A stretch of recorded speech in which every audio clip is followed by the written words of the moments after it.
놀라운 일이 벌어졌습니다.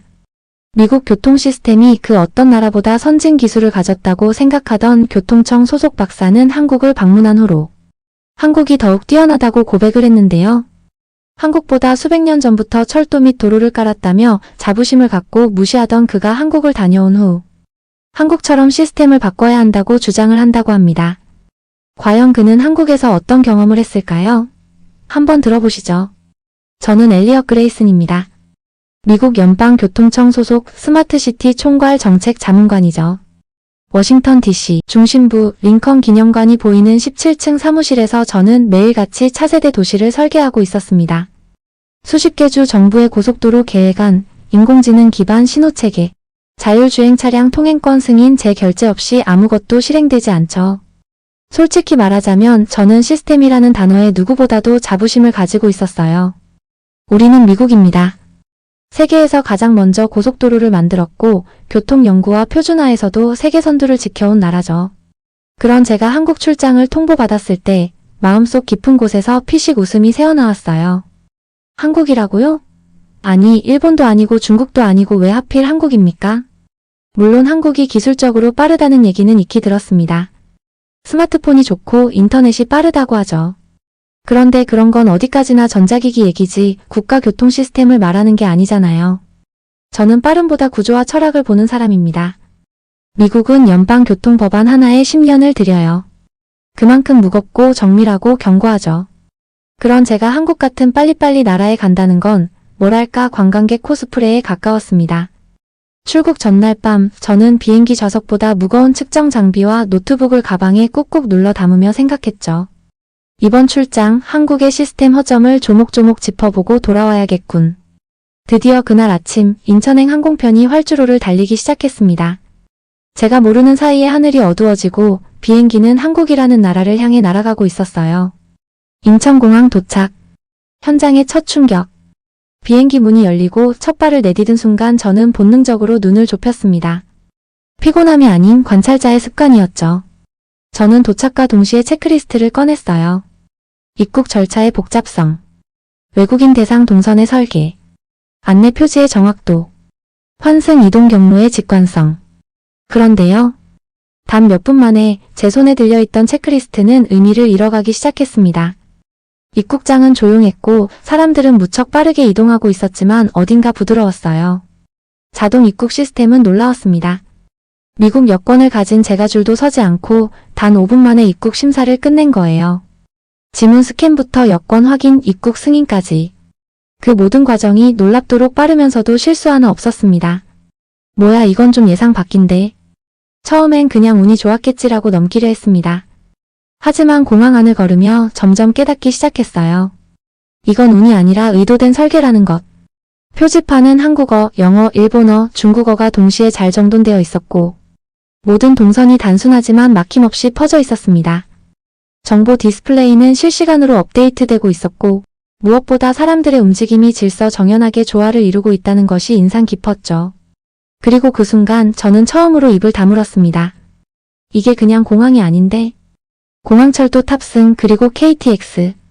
공항철도 매표소에 도착했을 때 키오스크로 바로 예약, 결제, 좌석 지정까지 한 번에 끝이 났습니다. 그저 표를 사는 과정일 뿐인데 속도와 직관성, 친절함이 결합된 완성된 경험이었어요. 앱을 깔아보니 더 놀라웠습니다.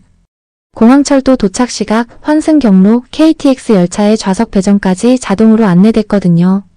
미국 같았으면 이거 다 종이로 적고 다시 줄 섰겠지. 그러곤 KTX에 올라탔습니다. 차량은 조용했고 좌석은 넓었으며 열차는 매끄럽게 출발했습니다. 열차가 달린 지 10분도 되지 않아 저는 중얼거렸습니다. 이거 우리보다 낫잖아. 그때부터 제 안에서 무엇인가가 부서지기 시작했어요. 한국은 급조된 시스템의 나라라는 믿음. 우리 시스템은 완벽하다는 자만. 아시아는 결국 아시아일 뿐이다라는 편견. 이 모든 게 첫날 아침 단 몇 시간 만에 금이 가고 있었습니다. 그때까지만 해도 저는 정말 몰랐습니다. 이제 막 시작된 이 여행이 저를 완전히 바꾸게 될 거라는 사실을요. 서울역에 도착했을 때였어요. 그 거대한 역사 안에서 수십만 명의 발걸음이 오가고 있었는데도 이상할 만큼 막힘이 없었어요. 누구 하나 부딪히지 않았고 표지판은 모든 방향을 예고하듯 배치되어 있었고 에스컬레이터는 정해진 방향으로 정확히 사람들을 분산시키고 있었어요. 그 순간 저는 직감했어요. 이건 우연이 아니야. 이건 설계야. 정밀한 설계. 이제 진짜 본격적으로 관찰해야겠다고 마음먹었어요. 서울이라는 도시 전체가 어떻게 움직이는지를 몸으로 느껴야겠다고 생각했죠. 그래서 숙소에 짐을 던져두자마자 하루 종일 교통수단만 타보기로 했어요. 가장 먼저 숙소 안내문에서 본 티머니 카드라는 걸 사봤어요. 솔직히 말씀드리면 그냥 교통카드일 줄 알았거든요. 근데 이 카드 하나로 지하철도 되고 버스도 되고 심지어 택시 결제까지 된다는 말에 귀를 의심했어요. 미국에서도 이런 통합은 아직 도입 못했는데 혹시나 싶어서 실험처럼 움직여봤어요. 놀랍게도 한 번도 오류가 없었어요. 결제는 단 한 번의 태그로 끝났고 운임은 자동으로 환승 요금까지 계산됐죠. 이건 진짜 통합이잖아. 근데 더 충격적인 건 앱이었어요. 지금 내가 타고 있는 버스가 정확히 몇 분 후에 정류장에 도착하는지 알려주고 지하철 도착 시간, 출구별 위치, 환승 시간까지 계산해줬어요. 심지어 제가 어느 방향으로 걸어가야 다음 정류장을 가장 빠르게 찾을 수 있는지도 알려줬어요. 이건 그냥 정보 제공 수준이 아니라 AI 비서 같은 느낌이었어요. 미국에서는 상상도 못해요. 아니, 이건 미래잖아? 그날 저는 일부러 지하철에서 내려서 버스를 타고 도보로 이동해서 택시를 탔어요. 이동 수단마다 각각 문제점을 찾으려 애썼지만 찾지 못했어요. 아니, 사실은 문제보다 감탄이 앞섰어요. 특히 버스 정류장의 전자 안내판은 실시간 위치를 기반으로 지금 오는 버스가 어떤 노선이고 몇 분 후 도착하는지를 오차 1초 이내로 보여줬어요. 이쯤 되니 진짜 무서운 생각이 들었어요. 혹시 한국이 진짜로 우리보다 앞선 건 아닐까? 미국은 전통이 있죠. 수백 개의 교통 규정, 수천 페이지짜리 시스템 매뉴얼. 정확하고 완벽하지만 그만큼 유연하지 않아요. 그런데 한국은 어땠냐고요? 빠른데 정확하고 복잡한데 혼란스럽지 않고 기술적이면서도 사람 중심이에요. 이 나라, 내가 생각했던 급조된 나라가 맞긴 한 거야. 숙소 창 밖으로 보이는 서울의 야경은 그날따라 유난히 밝았어요. 네온사인이 아니라 움직이는 도시 자체가 빛나 보였거든요. 그 안에서 아직도 수천 명의 교통 담당자들이 늦은 밤까지 움직이고 있을 것 같은 기분이 들었어요. 그때 처음으로 제가 머릿속에서 중얼거렸습니다. 엘리엇, 내가 뭔가 놓친 거야. 단지 빠른 나라가 아니야. 이건 의지가 만든 시스템이야. 그때까지만 해도 전 그저 충격 속에 있었습니다.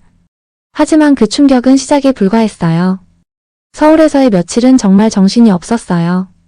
하루 종일 교통수단만 타고 앱만 보고 안내판만 분석하고 밤마다 노트북에 메모를 남기며 머릿속을 정리하려 했지만 정리는커녕 점점 더 혼란만 커져갔어요. 이게 왜 가능한 거지? 속도와 정확성, 구조와 질서, 기술과 사람이 이 정도까지 한 시스템 안에서 완벽히 맞물릴 수 있다는 건 제가 알던 도시계획 이론으론 설명되지 않았거든요. 그래서 저는 직접 요청했어요. 국토교통부에 공식 요청합니다. 현장에 가고 싶습니다. 단순한 발표 말고 사람을 만나고 싶어요. 다행히도 그 요청은 받아들여졌고 며칠 뒤 저는 한국의 가장 핵심적인 교통 프로젝트 현장들을 방문하게 됐습니다. 서울 강변북로와 올림픽대로를 따라 구축된 스마트 통합관제센터. 단순히 CCTV만 있는 줄 알았는데요. 실제로는 수백 개의 센서와 AI, 기상 변화 감지 장비, 교통 흐름 예측 모델까지 실시간으로 돌아가고 있었어요. 사고가 나면 충격 센서가 감지 CCTV 자동 전환 AI가 주변 차량 흐름 분석, 우회 경로 안내까지 자동 실행됩니다. 현장에서 설명을 들으며 저는 속으로 생각했어요. 이거 최소 20년은 걸려야 안정화되는 시스템인데 그때 한 한국인 엔지니어가 웃으며 말했어요. 7년 전부터 본격 착수했어요. 초반엔 시스템이 자꾸 멈췄고 하루에 30번 넘게 출동했던 날도 있었죠. 요즘은 그땐 전쟁이었다고 말해요. 진짜 밤마다 전쟁이었거든요. 그걸 7년 만에 이 수준까지 끌어올렸다고요? 제 눈은 그때부터 완전히 달라졌어요. 기술을 넘어서 그걸 만든 사람들이 보이기 시작했죠. 다음은 경기도 판교. IT 기업이 밀집한 이곳은 한국의 실리콘밸리라 불릴 만큼 정부와 민간이 손잡고 교통 알고리즘을 실시간 개발하고 있었어요. 차량 통행량이 늘면 버스 노선을 자동 증편해요. 교차로 신호도 AI가 조정하죠. 저는 담당자에게 물었어요. 정부 주도로 가는 겁니까? 민간이 이끄는 겁니까? 그는 고개를 저으며 이렇게 말했습니다. 이젠 구분이 없어요. 처음엔 정부가 방향을 잡았지만 지금은 기업, 대학, 스타트업, 시민까지 함께 시스템을 만듭니다. 이건 모두의 시스템이다 라는 인식이 강하죠. 이 말이 제 심장을 쿵 때렸어요. 미국에선 연방정부가 정책을 만들고 시행은 각 주마다 천차만별이죠. 그리고 시민은 대상일 뿐이지 참여자가 되진 않아요. 그런데 여긴 정부도 기업도 시민도 함께 뛰고 있었어요. 마지막으로 저는 부산을 방문했어요. 대부분 서울만 본다고 하지만 저는 지방도시가 진짜 실력을 보여주는 곳이라 생각했거든요. 광안대교 위를 지나는 택시 안에서 중년의 기사님과 이런 대화를 나눴어요. 미국에서 오셨어요? 우리 아버지 여기 항구에서 노동하셨습니다. 6.25 끝나고 완전 폐허였죠. 물도 없고 전기도 없고. 그분의 말은 화려한 수사가 아니었어요.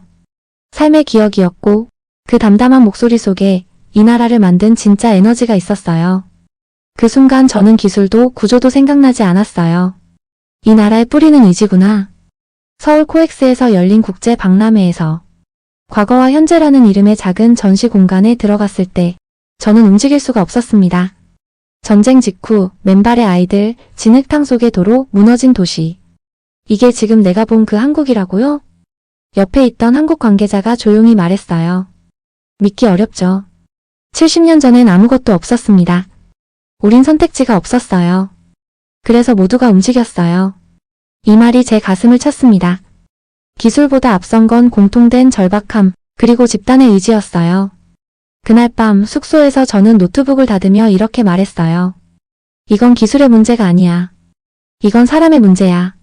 그 순간 제가 믿고 있던 시스템의 본질이 조용히 무너지고 있었어요.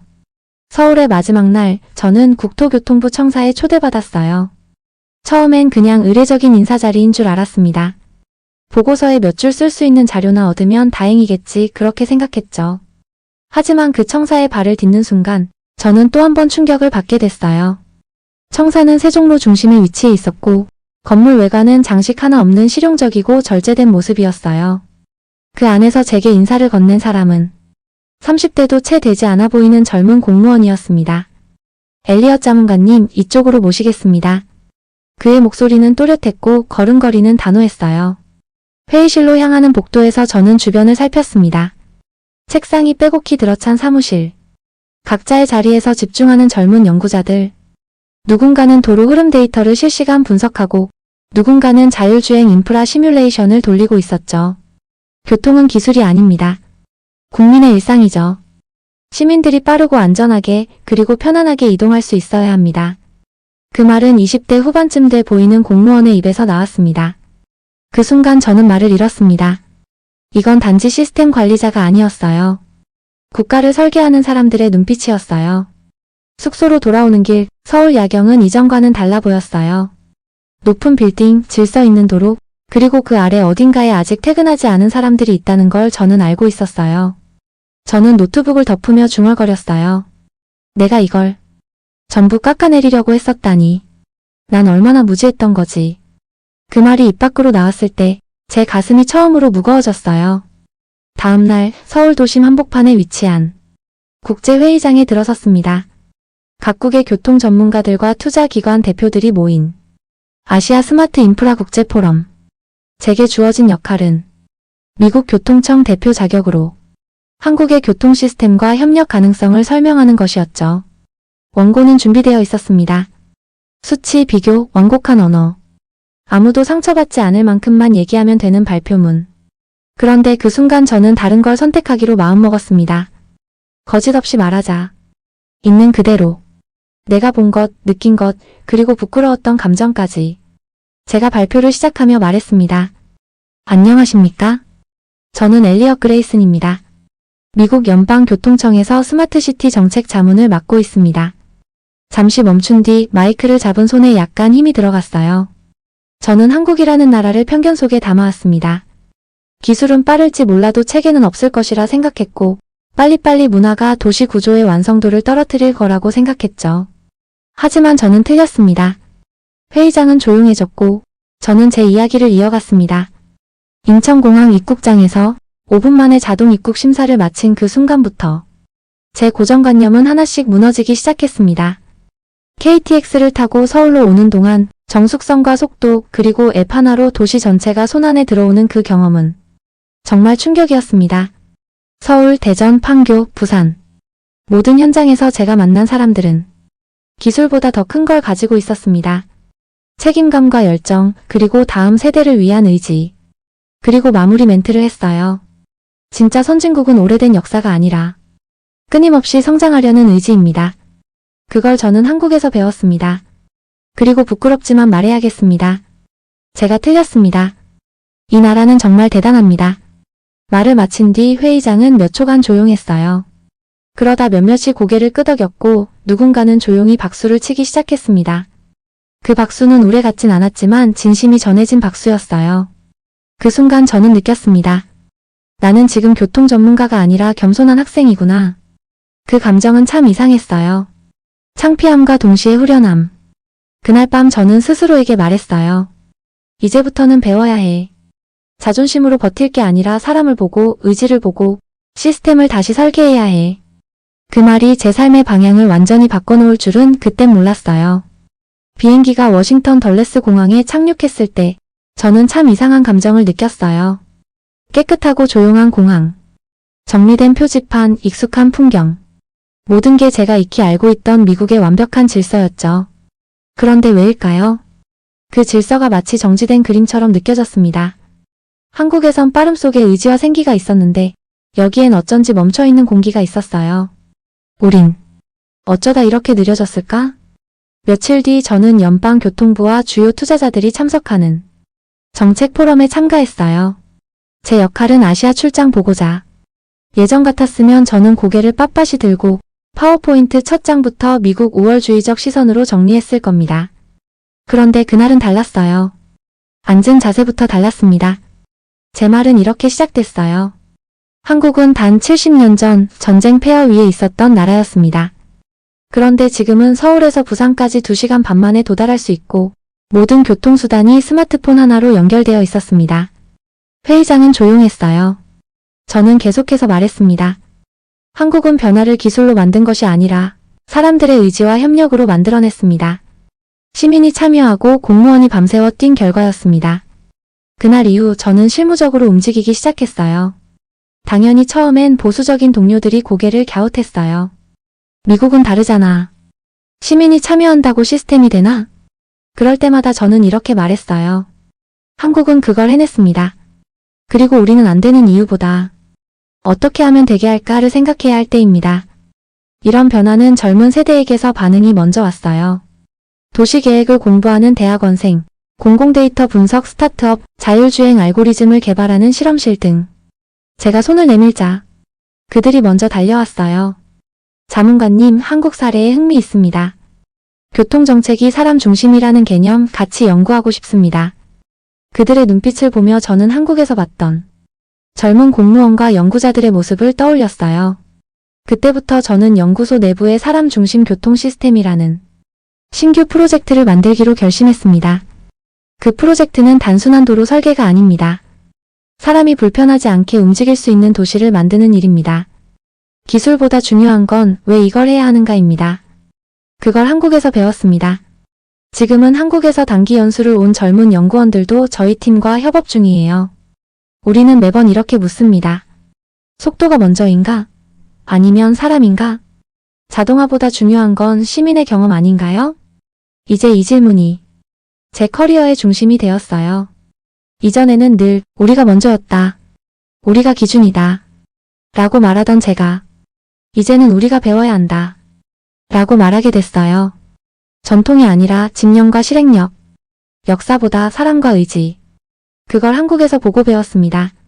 그 후 저는 매년 한두 차례 한국을 방문하고 있어요. 기술 교류 때문이 아니라 질문을 던지기 위해서요. 왜 이걸 만들었나요? 무엇을 바꾸고 싶었나요? 그 질문에 돌아오는 대답은 늘 같아요. 그냥 더 나아지고 싶어서요. 우리 아이들이 더 나은 도시에서 살게 하려고요. 그 답변이 제 모든 이론보다 더 큰 설득력이 있습니다. 벌써 몇 달이 지났어요. 한국에서 돌아온 이후로 제 일상은 많이 달라졌습니다. 사무실의 공기는 여전히 조용하고 회의실에선 여전히 복잡한 수치와 용어들이 오가지만 제 안에서만큼은 완전히 다른 공기가 흐르고 있었어요. 어느 날 문득 책상 위에 올려진 서울 지하철 노선도를 가만히 바라보다가 제가 중얼거렸습니다. 한국은 기술이 아니라 사람으로 시스템을 만든 나라였어. 이 말이 자꾸만 입에 맴돌았어요. 한국에서는 기술이 목적이 아니었어요. AI도 스마트시티도 앱도 그 모든 건 사람이 덜 불편하게 살기 위해 만들어진 도구였죠. 그 사실이 왜 이렇게 늦게 와 닿았는지 모르겠어요. 제가 주도한 사람 중심 교통 프로젝트는 지금도 계속되고 있습니다. 회의실 입구에는 이런 문구를 걸어놨어요. 진짜 선진국은 오래된 역사가 아니라 끊임없이 성장하려는 의지다. 한국에서의 출장 중 제가 인천공항을 처음 밟던 그날 제 안에서 무너진 오만과 편견이 지금은 철학이 되어 제 일을 이끌고 있어요. 그리고 어느 날 저는 다시 인천행 비행기에 몸을 실었습니다. 비행기 창문 너머로 보이는 푸른 하늘과 구름들 사이로 저는 그날의 장면들을 하나씩 떠올렸어요. 인천공항 자동 입국 시스템, KTX의 정숙함, 티머니 카드 하나로 모든 게 해결되던 순간 밤을 새우며 센서를 조정하던 젊은 엔지니어, 광안대교에서 들은 택시 기사님의 이야기, 포럼에서의 고백 그리고 그 조용한 박수. 이 모든 것이 저를 다른 사람으로 만들었습니다. 서울에 도착하자 예전에 협업했던 한국인 연구자 한 명이 저를 마중 나왔어요. 자문관님 다시 오셨네요? 네. 이번엔 배우러 왔습니다. 기술이 아니라 사람을요? 그가 웃으며 말했어요. 잘 오셨습니다. 여긴 아직도 발전 중이니까요. 우린 매일 더 나아지려고 노력 중이에요. 그날 밤 호텔방에서 서울의 야경을 바라보며 저는 메모를 남겼습니다. 진짜 선진국이란 시민의 불편을 외면하지 않는 나라. 정부가 명령하는 게 아니라 시민과 함께 설계하는 시스템. 젊은 공무원이 야근을 하며 그 부모의 수고를 잊겠다고 말하는 곳. 그리고 누가 시키지 않아도 스스로 밤새는 사람들이 있는 나라. 한국은 그런 나라였다. 출장 마지막 날, 공항 가는 길에 택시 안에서 운전기사님이 조용히 물으셨어요. 어디서 오셨어요? 미국에서요. 근데 배워서 돌아가요. 정말 많이 배웠어요. 그 말에 기사님은 잠시 침묵하다가 백미러로 제 눈을 바라보며 말했습니다. 다음에 또 오세요. 한국은 아직도 만들고 있는 중이에요. 비행기가 활주로를 달릴 때 저는 조용히 눈을 감았어요. 그리고 마음속으로 이렇게 말했어요. 나는 이제 과거를 자랑하지 않는다. 나는 배우는 사람이 되겠다. 그 시작은 한국이었다. 비행기가 떠오르고 그 아래로 서울의 불빛이 반짝였습니다. 그 불빛 속엔 기술이 아니라 사람의 열정과 집념이 있었습니다. 그리고 저는 확신했어요. 진짜 선진국은 바로 이런 나라야. 그리고 정말 부러운 나라야.